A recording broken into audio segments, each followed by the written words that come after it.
Le Soudan traverse une transition difficile depuis l'éviction en avril 2019 du président Omar el-Bashir. L'USAID a déclaré avant la visite de Mme Power que les pays occidentaux cherchaient à appuyer le gouvernement de transition, soutenu par des civils après des décennies de régime autoritaire. Lors d'une conférence de presse dans la capitale soudanaise, Samantha Power a déclaré que son accent dans ce voyage était carrément sur les besoins de développement économique du Soudan et les besoins humanitaires en cours. Tout le monde au Soudan est en prise avec l'inflation, des prix plus élevés, c'est très difficile.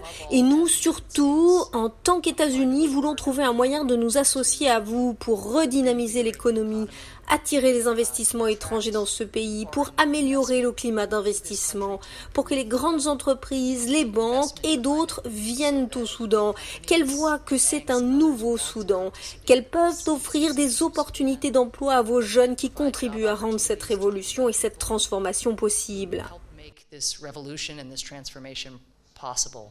Samedi, Power s'est rendue dans la région nord du Darfour, où elle s'est entretenue avec des personnes déplacées pendant le terrible conflit qui s'y déroule.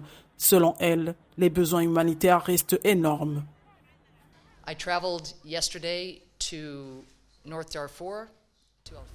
Je me suis rendue hier au Darfour Nord, à Al-Fashir. J'ai visité le camp de Zamzam. J'ai rencontré des personnes déplacées qui, bien sûr, n'ont pas encore vu les conditions de sécurité s'améliorer suffisamment dans leur village d'origine pour pouvoir rentrer chez elles.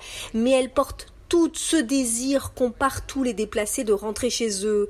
J'ai été très frappée par les besoins qui sont si grands, bien sûr, que ce soit en termes de renforcement des capacités avec les autorités locales ou les besoins humanitaires dans les camps qui restent très, très importants.